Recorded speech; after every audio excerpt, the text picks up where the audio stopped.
Welcome to I Plus Training Solution.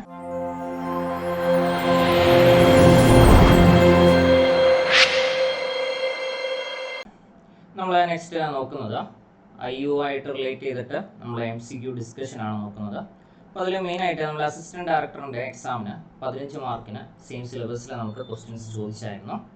അപ്പോൾ ആ 15 questions ആണ് നമ്മളിന്ന് മെയിനായിട്ട് ഡിസ്കസ് ചെയ്യുന്നത്. അപ്പോൾ അതിൽ നമുക്ക് ഒരു പ്രോബ്ലമാറ്റിക് ക്വസ്റ്റ്യൻ ഉണ്ട്, ബാക്കിയെല്ലാം തിയററ്റിക്കലാണ്. ഓക്കെ, 2-3 ക്വസ്റ്റ്യൻസ് മാത്രം കുറച്ച് ഡെപ്തിലാണെന്ന് വേണമെങ്കിൽ പറയാം, പക്ഷേ ബാക്കിയുള്ളതൊക്കെ ഡയറക്റ്റ് നമ്മളെ സർഫസിൽ നിന്നുള്ള ക്വസ്റ്റ്യൻസ് തന്നെയാണ്. സോ നമ്മൾ പറഞ്ഞ പോലെ നമ്മുടെ ക്വസ്റ്റ്യൻസിലേക്ക് നോക്കുകയാണെങ്കിൽ ഫസ്റ്റ് ക്വസ്റ്റ്യൻ എന്ന് പറയുന്നത് നമ്മുടെ കെവ്ലാറിനെ പറ്റിയിട്ടുള്ളതാണ്. ഇപ്പോൾ പോളിമറിൽ നമ്മൾ മെയിനായിട്ട് പഠിച്ച നമ്മുടെ 2 ആൾക്കാരായിരുന്നു, ഒന്ന് കെവ്ലാറും വേറൊന്ന് നമ്മളുടെ ABS എന്ന് പറയുന്ന ആളും.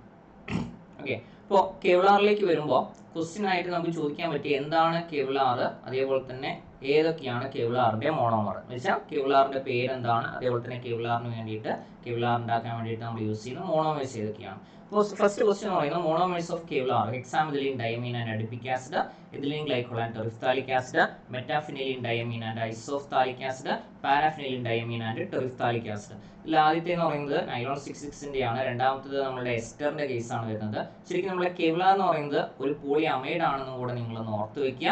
അതിന്റെ മോണോമേഴ്സ് നിങ്ങൾ പഠിച്ചു വെക്കുക: പാരാഫിനിലിൻ, ഡയമീൻ.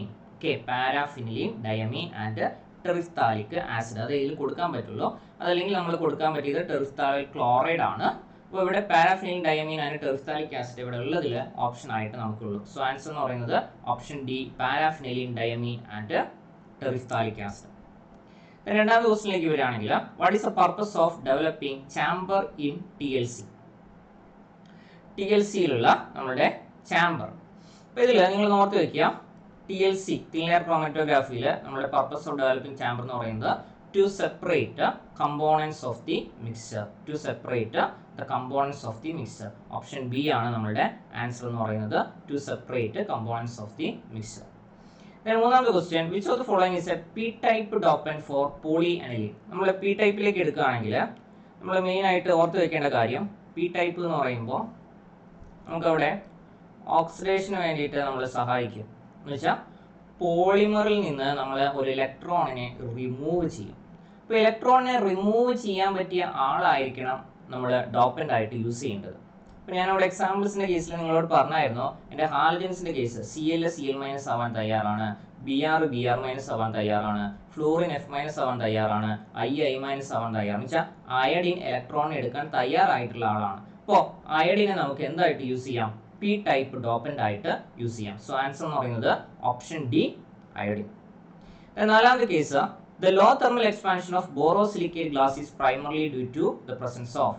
ഈ നമ്മുടെ ഓപ്ഷനിലല്ല, നമ്മുടെ ക്വസ്റ്റിൽ തന്നെയുണ്ട് ബോറോസിലിക്കേറ്റ് ആയിട്ട് നമുക്ക് ആരെ റിലേറ്റ് ചെയ്യിക്കാം? Boron trioxide. Option B, boron trioxide.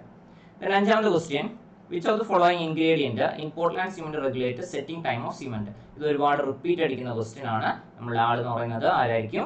Gypsum. Option C, gypsum. Then TGA can be used for. TGA എന്ന് പറയുന്ന ആള് യൂസ് ചെയ്യുന്നത് എന്തിനാണ്? ശരിക്കും TGA എന്ന് പറയുന്നത് നമ്മളുടെ ഇപ്പോൾ നമ്മൾ എക്സാമ്പിൾ പറയുമ്പോൾ നമ്മൾ പറയാറുള്ളത് കാൽസ്യം കാർബണേറ്റിന്റെ കേസ്, അതേപോലെ തന്നെ കാൽസ്യം കാർബണേറ്റ് ഞാൻ ഹീറ്റ് ചെയ്യുമ്പോൾ കാൽസ്യം ഓക്സൈഡ് കിട്ടും, കാർബൺ ഡൈ ഓക്സൈഡ് കിട്ടും. എന്ന് വെച്ചാൽ ഡീകമ്പോസിഷൻ ഏത് ടെമ്പറേച്ചർ വരെ കാൽസ്യം കാർബണേറ്റ് സ്റ്റേബിൾ ആയിട്ട് നിൽക്കും. അപ്പോൾ തെർമൽ സ്റ്റെബിലിറ്റി ആയിട്ട് റിലേറ്റ് ചെയ്ത് നിൽക്കുന്നതാണ് എൻ്റെ TGA എന്ന് പറയുന്നത്, analysing thermal stability of polymers. Option D, thermal stability of polymers. Then ഏഴാമത്തെ question: what is the following statement? Which of the following statement are correct for carbon dioxide molecule? പിന്നെ അതിൽ ഒന്നാമത്തെ എന്ന് പറയുന്നത് all molecular vibrations of carbon dioxide are not IR active. 2, 4 molecular vibrations are possible for carbon dioxide. 3, only 2 absorption bands are observed in the IR spectrum of carbon dioxide. ഇതിൽ നമ്മൾ carbon dye ഓക്സൈഡിന്റെ പ്രത്യേകത എന്താണെന്ന് വെച്ചാൽ അതിൽ എന്താ പറയുക, non C double bond O double bond O. ഇതിൽ നമ്മൾ പറയാറുള്ളത് 3n-5 ഫോർമുല അത് കൊണ്ടുപോകുന്നുള്ളതാണ്. അതായത് നമ്പർ ഓഫ് വൈബ്രേഷൻസ് കണ്ടുപിടിക്കാൻ വേണ്ടിയിട്ട് 3n-5. അപ്പോൾ കാർബൺ ഡൈ ഓക്സൈഡിൻ്റെ കേസ് എടുക്കുകയാണെങ്കിൽ കാർബൺ ഡൈ ഓക്സൈഡിൽ ടോട്ടൽ 1 കാർബണും 2 ഓക്സിജനും ഉണ്ട്. സോ ഇവിടെ സബ്സ്റ്റിറ്റ്യൂട്ട് ചെയ്യുകയാണെങ്കിൽ 3 × 3 - 5 4 മോളിക്കുലർ വൈബ്രേഷൻസ് ആണുള്ളത്. അത് കറക്റ്റ് ആയിട്ടുള്ള സ്റ്റേറ്റ്മെന്റ് ആണ്. അതായത് 4 വൈബ്രേഷൻ എന്ന് പറയുമ്പോൾ സിമെട്രിക് സ്ട്രെച്ചിങ് ഉണ്ട്, അസിമെട്രിക് ഉണ്ട്, പിന്നെ ബെൻഡിങ്, ഇൻ പ്ലെയിൻ ഉണ്ട്, ഔട്ട് ഓഫ് പ്ലെയിൻ ഉണ്ട്. അപ്പോൾ അതിൽ തന്നെ all molecular vibrations of carbon dye oxide are not IR active. അതും കറക്റ്റ് ആണ്. കാരണം സിമെട്രിക് സ്ട്രെച്ചിങ് എടുക്കുമ്പോൾ നമ്മൾ പറഞ്ഞിട്ടുള്ളതാണ് സിമെട്രിക് സ്ട്രെച്ചിങ് IR ഇനാക്റ്റീവ് ആയിട്ട് നിൽക്കുന്ന ആളാണ്. ഓക്കെ, IR ഇനാക്റ്റീവ് ആയിട്ട് നിൽക്കുന്ന ആളാണ്. അതേപോലെ തന്നെ only 2 absorption bands are observed in IR spectrum of carbon dye ഓക്സൈഡ്. അതും കറക്റ്റ് ആണ്. Okay, 2 absorption bands are observed. അപ്പോൾ നമ്മളുടെ ആൻസർ എന്ന് പറയുന്നത് ഓപ്ഷൻ സി 1 ഉണ്ട്, 2 ഉണ്ട്, അതേപോലെ തന്നെ 3 ഉണ്ട്. 1, 2 and 3. Okay, 4 molecular vibration, 2 absorption band. അതേപോലെ തന്നെ all molecular vibrations of carbon dioxide are not IR active. Symmetric stretching IR inactive ആണ്. Then the question, which is the most common fissionable nuclei used in pressurized water reactor? Uranium 235, 238, thorium, plutonium. ഇതിൽ uranium 235 മാത്രമാണ് നമ്മൾ fissionable ആയിട്ട് use ചെയ്യുന്ന ആൾ. 238 thorium അങ്ങനെ ഫിഷനബിൾ ആയിട്ട് നമ്മൾ use ചെയ്യാറില്ല. പ്ലൂട്ടോണിയം അതേപോലെ തന്നെ നമ്മൾ പ്രഷറൈസ്ഡ് വാട്ടർ റിയാക്ടറിൽ നമ്മൾ അങ്ങനെ യൂസ് ചെയ്താറില്ല. സാധാരണ നമ്മുടെ റിയാക്ടേഴ്സിലൊക്കെയാണ് നമ്മൾ യൂസ് ചെയ്യാറുള്ളത് പ്ലൂട്ടോണിയം. ഓക്കെ, സോ ഇവിടെ ആൻസർ എന്ന് പറയുന്നത് option A uranium 235. What is the purpose of scanning coil in scanning electron microscope? Scanning കോയിലിന്റെ എയിം എന്ന് വെച്ചാൽ എന്താണ്? ശരിക്കും ഡിഫ്ലക്റ്റ് ഇലക്ട്രോൺ ബീമാണ് സ്കാനിങ് കോയിലിന്റെ എയിം. അപ്പോൾ സെക്കൻഡറി ഇലക്ട്രോൺ ഡിറ്റക്ട് ചെയ്യണമെങ്കിൽ അവിടെ ഡിറ്റക്ടേഴ്സ് വേറെ ഉണ്ട്. അതേപോലെ തന്നെ ഇലക്ട്രോൺ ബീമിനെ ഫോക്കസ് ചെയ്യണമെങ്കിൽ നമുക്ക് ഇവിടെ നമ്മുടെ ലെൻസ് ഉപയോഗിക്കുന്നുണ്ട്. ഓക്കെ, ലെൻസ് ഉപയോഗിച്ചിട്ടാണ് നമ്മൾ ഫോക്കസ് ചെയ്യുന്നത്. ഇപ്പോൾ ഈ സെക്കൻഡറി ഇലക്ട്രോണിന് വേണ്ടിയിട്ട് നമ്മൾ ഡിറ്റക്ടർ യൂസ് ചെയ്യുന്ന പോലെ തന്നെ ഈ ഇലക്ട്രോൺ ബീം ഫോക്കസ് ചെയ്യാൻ വേണ്ടിയിട്ട് നമ്മൾ ലെൻസ് ഉപയോഗിക്കുന്നുണ്ട്. അതേപോലെ തന്നെ നമ്മുടെ ഇലക്ട്രോൺ ബീം പ്രൊഡ്യൂസ് ചെയ്യാൻ വേണ്ടിയിട്ട് നമ്മൾ ഇലക്ട്രോൺ ഗൺ ഉപയോഗിക്കുന്നുണ്ട്.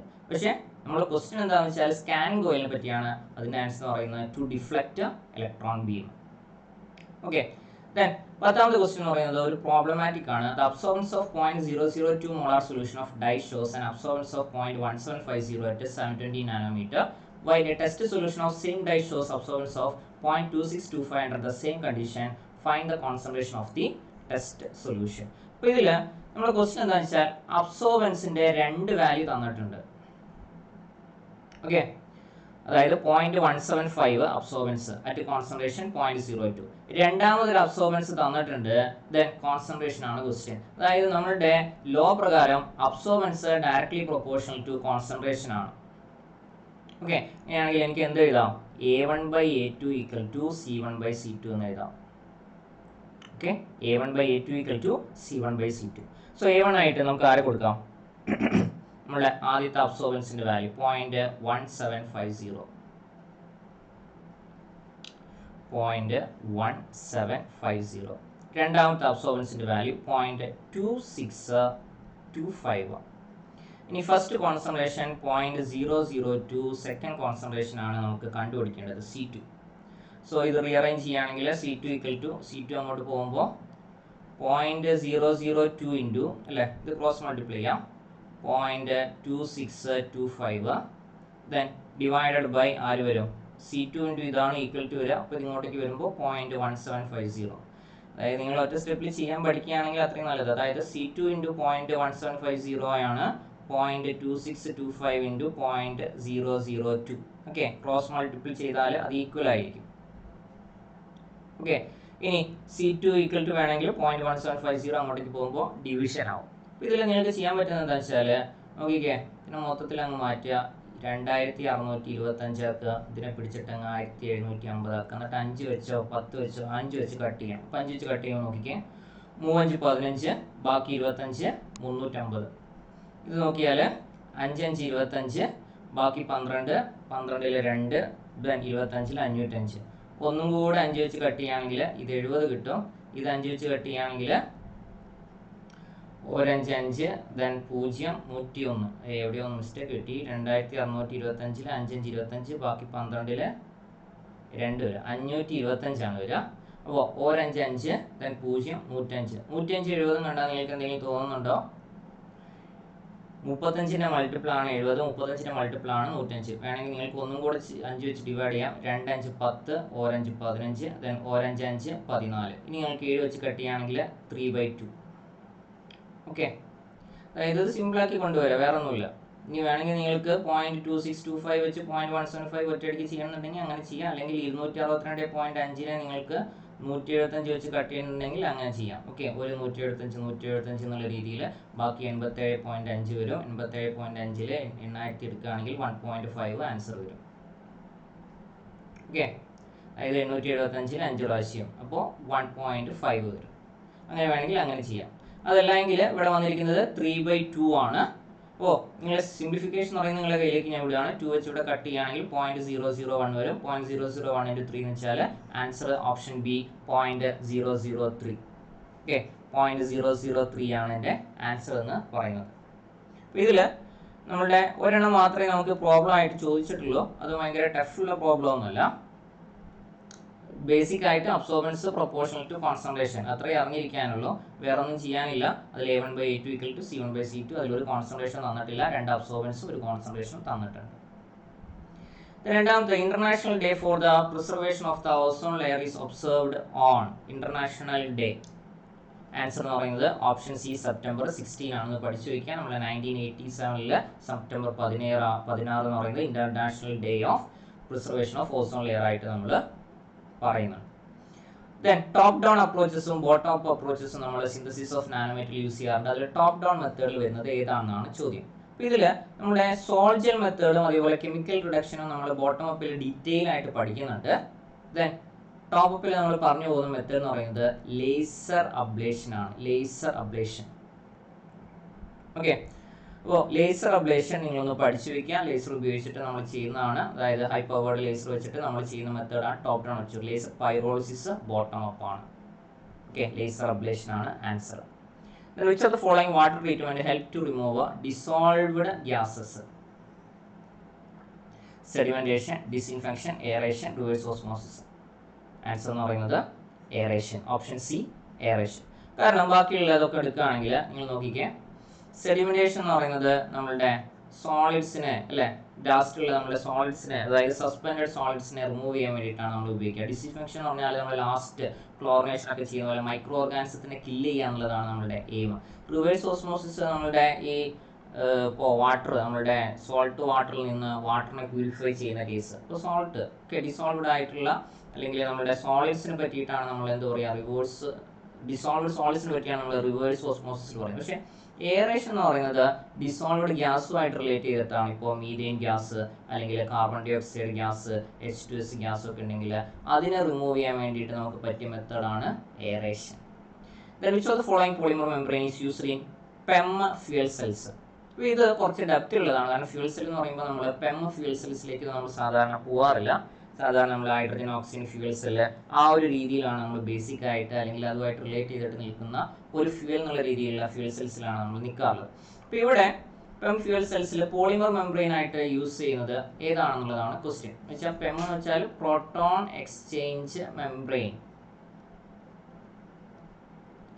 ഓക്കെ, അപ്പോൾ അതിൽ ഡീറ്റെയിൽ ആയിട്ട് നമ്മൾ അങ്ങനെ സാധാരണ പറഞ്ഞു പോകാറില്ല. പക്ഷെ ഇത് കുറച്ചൊന്ന് ഡെപ്തിൽ ചോദിച്ചതാണ്. ഇതിൻ്റെ ആൻസർ എന്ന് പറയുന്നത് ഓപ്ഷൻ ബി ആണ്, നഫ്യോൺ ആണ്. ഓക്കെ, നഫ്യോൺ എന്ന് പറയുന്ന ഒരു പ്രോട്ടോൺ എക്സ്ചേഞ്ച് മെംബ്രെയിൻ ആണ്, ഒരു സൾഫോണേറ്റഡ് ഫ്ലോറോ പോളിമർ ആണ്. പക്ഷെ ഇതിൽ ബാക്കിയുള്ള ഓപ്ഷൻസ് നോക്കുകയാണെങ്കിൽ പെറ്റ് എന്ന് പറയുന്നത് നമുക്ക് പരിചയമുള്ളതാണ്. ഓക്കെ, ഒരു പ്ലാസ്റ്റിക് ആണ്. PPE എടുക്കുകയാണെങ്കിലും പ്ലാസ്റ്റിക് ആണ്. ടെഫ്ലോൺ എന്ന് പറയുന്നത് നമ്മുടെ നോൺ സ്റ്റിക്കിൻ്റെ കോട്ടിങ്ങിന് വേണ്ടിയിട്ട് ഉപയോഗിക്കുന്ന ആളാണ് മെയിനായിട്ട്. ഓക്കെ, അല്ലാതെ ഇൻഡസ്ട്രിയലായിട്ട് നമ്മൾ യൂസ് ചെയ്യാറ്. പക്ഷേ പെറ്റും PP എന്നൊക്കെ പറയുന്നത് സാധാരണ പ്ലാസ്റ്റിക്സ് ആണ്. സോ പോളിമർ മെംബ്രെയിൻ ആയിട്ട് നമുക്ക് ആൻസർ വരുന്നത് ഓപ്ഷൻ ബി, നഫ്യോൺ. ഇത് ഒരു ഡെപ്തിൽ ചോദിച്ചാണ്. കാരണം നമുക്ക് വാട്ടർ ട്രീറ്റ്മെൻറ്റിൽ കുറച്ച് എന്താ പറയുക, നമ്മളുടെ വാട്ടറിൻ്റെ ഡിസോൾവ്ഡ് ഓക്സിജൻ അതുമായിട്ട് ബന്ധപ്പെട്ടിട്ടുള്ള കാര്യങ്ങൾ പറയുമ്പോൾ നമ്മൾ പറയുന്ന ഒരാളാണ് ബ്ലൂ ബേബി സിൻഡ്രോം അല്ലെങ്കിൽ methaemoglobinaemia. It is caused by excess concentration of nitrate ions ആണ്. കാരണം നൈട്രേറ്റ് എന്ത് ചെയ്യുന്നു വെച്ചാൽ നമ്മളുടെ ഹീമോഗ്ലോബിനായിട്ട് കൂടിച്ചേർന്ന് ഉണ്ടാവുന്നതാണ് മീത്തോഗ്ലോബിനോമിയ. അപ്പോൾ നമുക്ക് ഓക്സിജൻ്റെ ഷോർട്ടേജ് വരുമ്പോൾ ബ്ലൂ കളർ ഉണ്ടാവുന്ന, ചിലപ്പോൾ ഡെത്തിലേക്ക് വരെ പോകാം. അതാണ് ബ്ലൂ ബേബി സിൻഡ്രോം. ഇപ്പോൾ ഷോർട്ടേജ് വരുമ്പോൾ നമുക്ക് blue colour, blue baby syndrome കൊണ്ട് ഉദ്ദേശിക്കുന്നത് അതാണ്. ഓക്കെ, നൈട്രേറ്റ് അയോണ് ഹീമോഗ്ലോബിനായിട്ട് കൂടിച്ചേരുന്ന, അതായത് നമ്മളുടെ ഓക്സിജൻ കപ്പാസിറ്റി കുറയ്ക്കുന്നു, ടിഷ്യൂവിൻ്റെ ഓക്സിജൻ ക്യാരിങ് കപ്പാസിറ്റി കുറയ്ക്കുന്നു. അതാണ് ബ്ലൂ ബേബി സിൻഡ്രത്തിൻ്റെ മെയിൻ നൈട്രേറ്റ് അയോൺസ്. നമ്മൾ ഇത് ഒരു പ്രീവിയസ് PSC ക്വസ്റ്റ്യൻ ആണ്. പക്ഷെ അതിൽ വാട്ടർ ട്രീറ്റ്മെൻറ്റ് അല്ലാതെ വാട്ടറിനെ പറ്റി പറയുന്ന സമയത്ത് വാട്ടർ മെയിനായിട്ട് പറഞ്ഞ രീതിയിൽ പറഞ്ഞു പോയ ആൾക്കാരാണ്. അതായത് വാട്ടർ റിലേറ്റഡ് ആയിട്ട് നമ്മൾ പറഞ്ഞു പോയതാണ് ഈ നൈട്രേറ്റ് അയോൺസ് അല്ലെങ്കിൽ ബ്ലൂ ബേബി സിൻഡ്രോം. വാട്ടർ ട്രീറ്റ്മെൻറ്റിലല്ല ശരിക്കും ഇത് പറയാറുള്ളത്. അപ്പോൾ നമുക്ക് ഈ വാട്ടറിൻ്റെ കേസിൽ നമുക്ക് കുറച്ചും കൂടെ ഒന്ന് ഡെപ്തിൽ, അതേപോലെ തന്നെ ഓസോണിൻ്റെ കേസിൽ നമുക്ക് നമ്മളുടെ ഡേറ്റ് ആണ് ചോദിച്ചത്, അതും കുറച്ചൊന്ന് ഡെപ്തിലുള്ളതാണെന്ന് പറയാം. ബാക്കിയുള്ളതൊക്കെ ഏകദേശം സർഫസിൽ നമുക്ക് കിട്ടുന്ന ആൻസേഴ്സ് ആണ്. ഓക്കെ, സോ ഇത്രയാണ് നമുക്ക് ബേസിക് ആയിട്ടുള്ള ക്വസ്റ്റ്യൻസ്. സോ ഇതുമായിട്ട് റിലേറ്റ് ചെയ്തിട്ട് നമുക്ക് കുറച്ചും കൂടെ ബേസിക് ആയിട്ടുള്ള ക്വസ്റ്റ്യൻസും ടോപ്പിക്കുകളും നമുക്ക് നെക്സ്റ്റ് ക്ലാസ്സുകളിലായിട്ട് ഡിസ്കസ് ചെയ്യുന്നതായിരിക്കും. Okay, thank you.